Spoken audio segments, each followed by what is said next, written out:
Selamat pagi anak-anak semua. Apa kabar semua? Semoga sehat-sehat selalu. Ya, kita lanjutkan pelajaran kita informatika di kelas 8.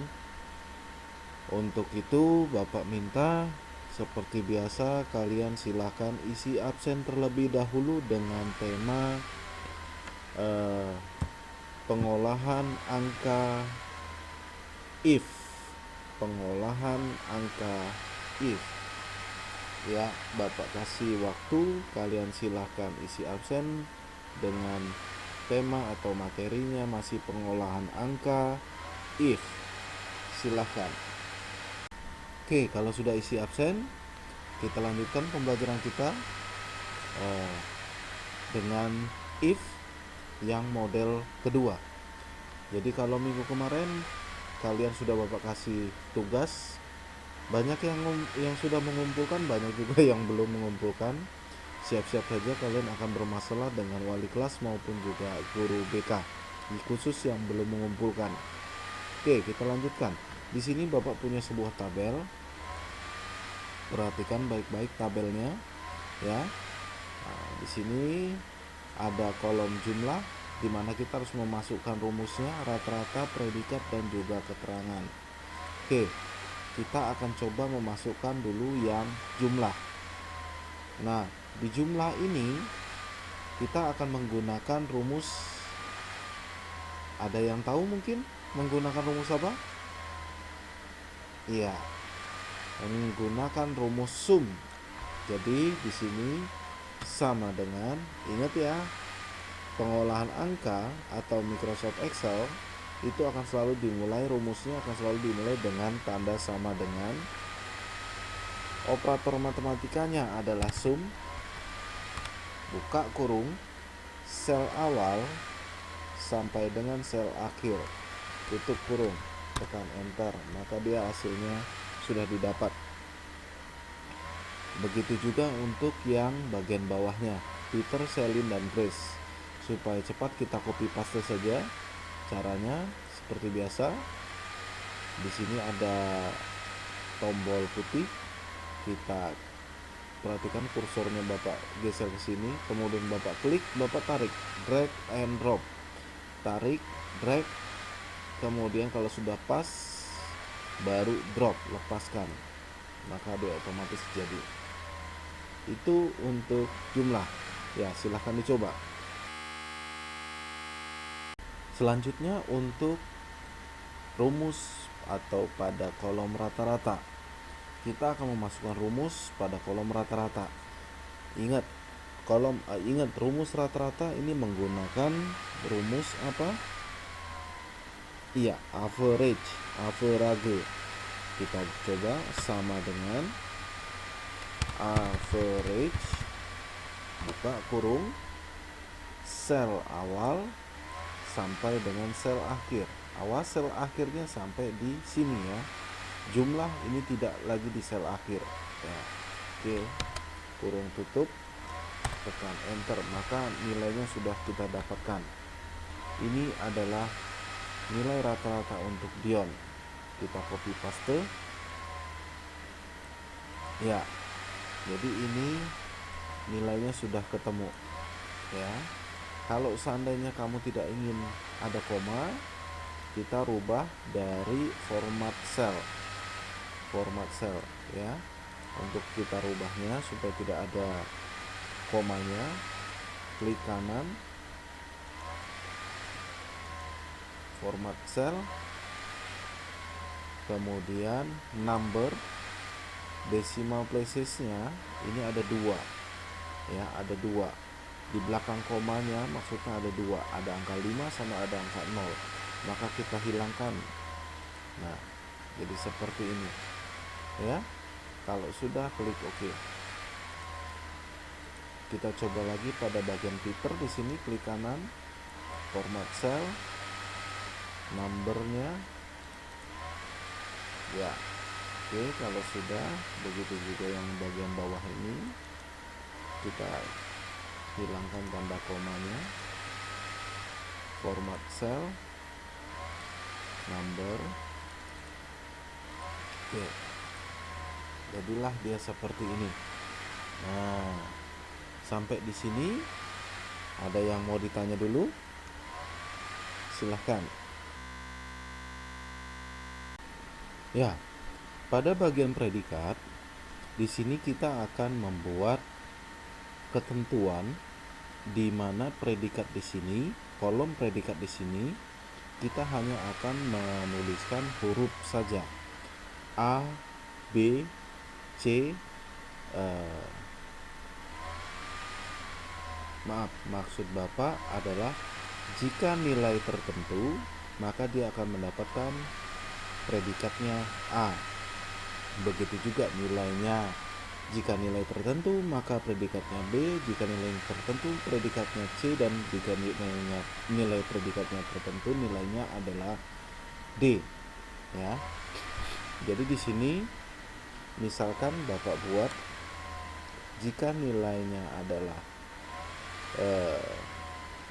100, dari 100 sampai dengan 85, maka dia akan mendapatkan nilai A. Ya, perhatikan di sini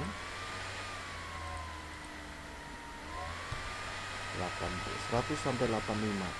Kemudian jika nilainya adalah 84 sampai dengan 75, maka nilainya adalah B. Jika 74 sampai dengan 65, nilainya adalah C. Dan jika nilainya 64 sampai dengan 0, maka nilainya adalah D. Ini nilai ini dari 100 sampai dengan 85, 84 sampai dengan 75, 74 sampai dengan 65, kemudian 64 sampai dengan 0. Ini kita sendiri yang menentukan. Jadi istilahnya itu ada ketentuan. Jadi kita hanya mengikuti saja. Jika nilainya antara nilai angka 85 sampai dengan 100, maka dia akan mendapat predikat A. Jika nilainya 75 sampai 84, nilainya B. Jika nilainya 65 sampai dengan 74, nilainya C. Begitu juga jika nilainya 0 sampai dengan 64, maka nilainya adalah D. Jadi di kolom predikat kita hanya akan menuliskan A, B, C, D, tetapi dengan menggunakan rumus. Bagaimana cara menuliskan rumusnya? Oke, perhatikan baik-baik ya. Kita lanjut untuk menuliskan rumus if-nya. Maka perhatikan baik-baik. Sama dengan if, buka kurung. Nah, di sini yang menjadi sel awalnya, patokannya ini adalah kolom yang mana? Ayo, coba kolom yang mana? Iya, jadi yang menjadi patokannya adalah kolom rata-ratanya. Kolom rata-ratanya. Kenapa kolom rata-rata? Kalau dia menggunakan jumlah itu nilainya di atas nilai 100, maka dia otomatis dia di A semua. Jadi kita kalau seandainya dia menggunakan nilai seperti ini, maka dia bisa masuk ke predikat A, B, C atau D. Makanya yang menjadi patokan atau sel awal di sini adalah kolom rata-ratanya. Oke, kita mulai. Sama dengan if sel awalnya jika I4, kita mulai dari bawah, dari D, kurang. Perhatikan itu tanda kurang ya. Kalau tanda besarnya adalah seperti ini ya. Kita kalau tanda kurang lebih kecil berarti seperti ini, lebih besar lawannya. Oke. Ya. Jika I4 lebih kecil dari berapa? Iya, kecil daripada 65, bukan kecil dari 64 ya. Karena 64, nilai 64 itu masuk kriteria predikatnya D. Tetapi kalau lebih kecil dari 65 berarti dimulai dari 64 ya. Makanya jadi kita buatnya 65. Jika I4 kurang dari 65, koma, awas perhatikan ya. Di sini Bapak menggunakan koma, tergantung komputer masing-masing. Ada komputer yang menggunakan titik koma, ada komputer yang menggunakan koma. Jadi kamu lihat setelan di komputer kamu di sini, ini rumusnya. Perhatikan di sini ya rumusnya. Ini menggunakan koma atau titik koma. Perhatikan di sini, kalau kamu perhatikan baik-baik, ini komputer Bapak menggunakan koma, makanya Bapak tulis koma. Kalau komputer kamu menggunakan titik koma, kamu juga harus nulisnya titik koma. Oke. Oh ya, satu lagi. Ini 65 ini berupa angka atau huruf? Iya. Kalau dia berupa angka, perlukah dia dikasih tanda kutip? Iya tidak. Makanya jadi I4 kecil daripada 65, bukan I4 kecil dari tanda kutip 65 ya. Tetapi karena 65 ini adalah angka, maka tidak perlu menggunakan tanda kutip. Tetapi kalau dia huruf harus menggunakan tanda kutip. Jadi di sini if I4 lebih kecil daripada 65, dia akan menampilkan predikatnya adalah D. Kenapa Pak? Kan lebih kecil daripada 65, berarti 64. Kalau 64, maka predikatnya adalah D, bukan C. Ya. Oke, koma. Rumus yang berikutnya, kan tadi pilihannya ada 4, maka rumus yang akan kita tulis ada 3 ya. Oke, if buka kurung I4 lebih kecil dari, kalau tadi 65 adalah D, maka kita akan membuat predikatnya menjadi C. Maka C nilainya adalah 74 sampai 65. Berarti nilai 75 itu masuk tidak ke C? Nilainya C. Tidak. Maka ya, if I4 lebih kecil daripada 75, maka dia akan mendapat nilai C. Koma lagi, sudah 2 rumus. Sekarang rumus yang ketiga, if I4 lebih kecil dari 85, maka dia akan mendapat nilai B. Sudah 3 rumus, maka rumus yang terakhir tidak perlu dituliskan lagi, tetapi langsung saja kondisinya. Maka di sini A, artinya jika nilainya tidak kurang, jika nilainya di atas 85, maka otomatis dia akan menjadi nilainya A. Kalau sudah, kita kasih tutup kurung. Ingat tutup kurungnya sampai dia ketemu warna hitam. 1 kali belum hitam, 2 kali belum hitam, 3 kali sudah hitam. Kalau sudah hitam tekan enter, maka dia otomatis menjadi D. Karena dia posisinya sama di sini, sama maksudnya apa? Penjumlahannya ke sini, ke samping semua sama, maka ini bisa kita copy paste. Kita tarik, iya. Lah, ini kenapa D semua? Nah, supaya untuk membuktikan itu berhasil atau tidak, kamu bisa rubah di sini nilainya. Misalkan di sini Bapak rubah 80, di sini Bapak rubah 90. Nah, otomatis dia berubah sendiri jadi C. Begitu juga di sini, misalkan 80, sini 99, otomatis berubah jadi B. Sini 85, di sini 88. Oke, ya. Seperti itu. Nah, sekarang kalau kamu sudah bisa yang predikat, sekarang kita coba untuk yang keterangan.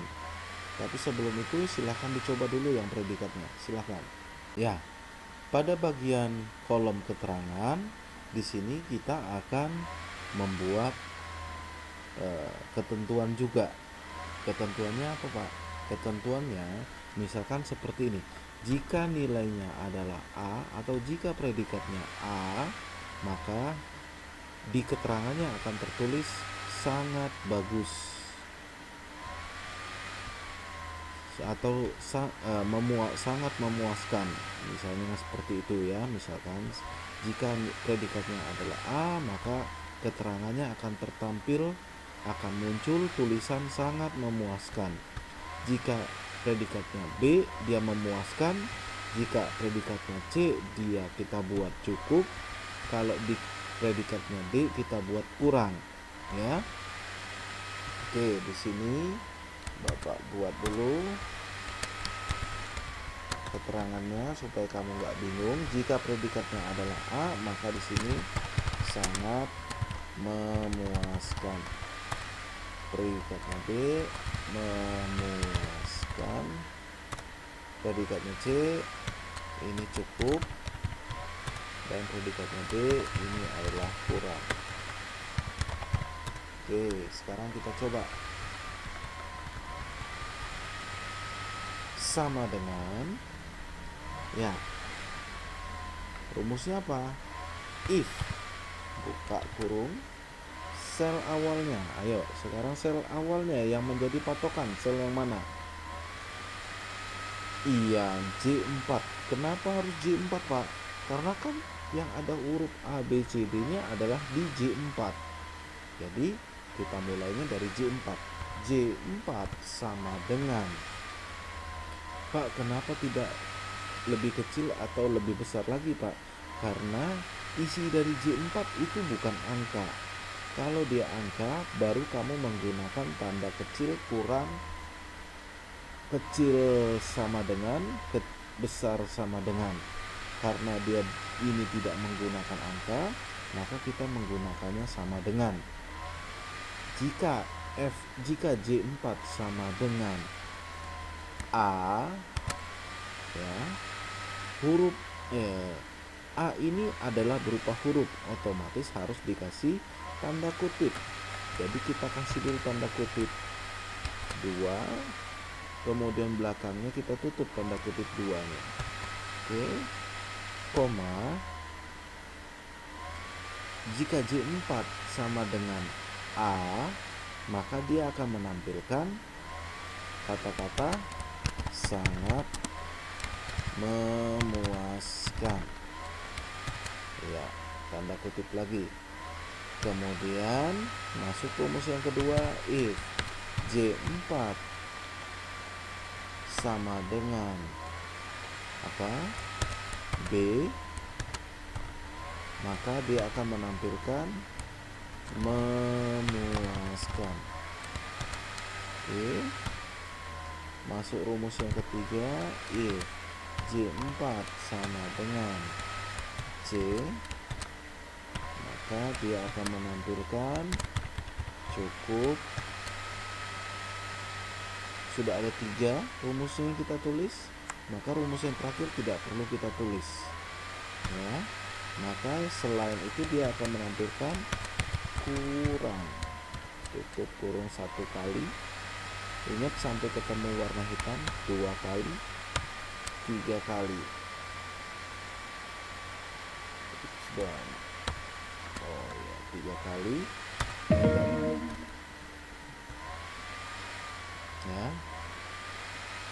Oke, tampilannya seperti ini ya. Kalau kita copy, nah contohnya seperti ini ya. Jadi di sini pada bagian predikat dia akan menampilkan hurufnya saja. Pada bagian keterangan di sini keterangannya jika A sangat memuaskan, B memuaskan, C cukup, dan D kurang. Jadi untuk predikat dan juga untuk keterangan ini tergantung setelannya harus diisi apa ya. Bagaimana? Kira-kira sudah bisa semua?